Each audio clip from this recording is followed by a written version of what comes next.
Boris Johnson has been warned Brexit will prove unsuccessful for the country unless the UK stands up to the EU. Bruges Group director Robert Olds insisted that while Brexit was now completed, the government's job was not over. During an interview with Express.co.uk, Mr. Olds argued the trade deal agreed by Boris Johnson still had caveats that could allow the EU to pressure the country.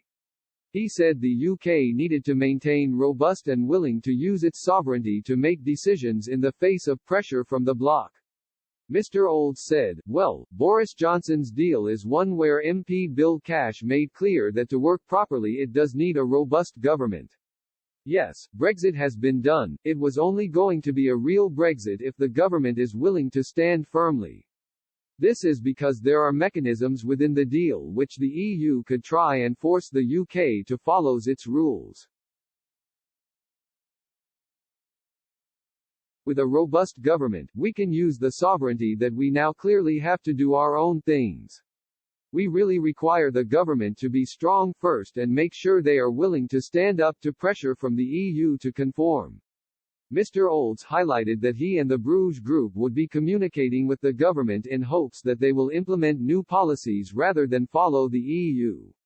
He added the government needed to aggressively find ways to revitalize business in the UK. He continued, "What we really need to do is make investments in business something that is worthwhile. The EU holds that back through excessive regulation and using pressure, sometimes successfully and sometimes not. This is to make things uncompetitive for some business and competitive for insider businesses that use the well-established route of sweetheart deals with Luxembourg to lower corporation tax and then get the European Court of Justice to strike that down.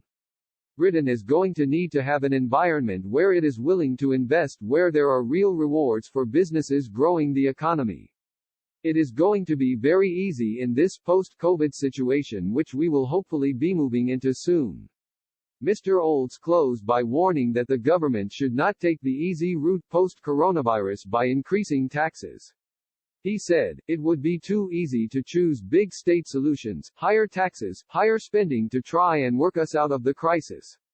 What they really need to do is follow the examples of John F. Kennedy in America or Ronald Reagan, those that cut taxes and made it effective to invest in businesses.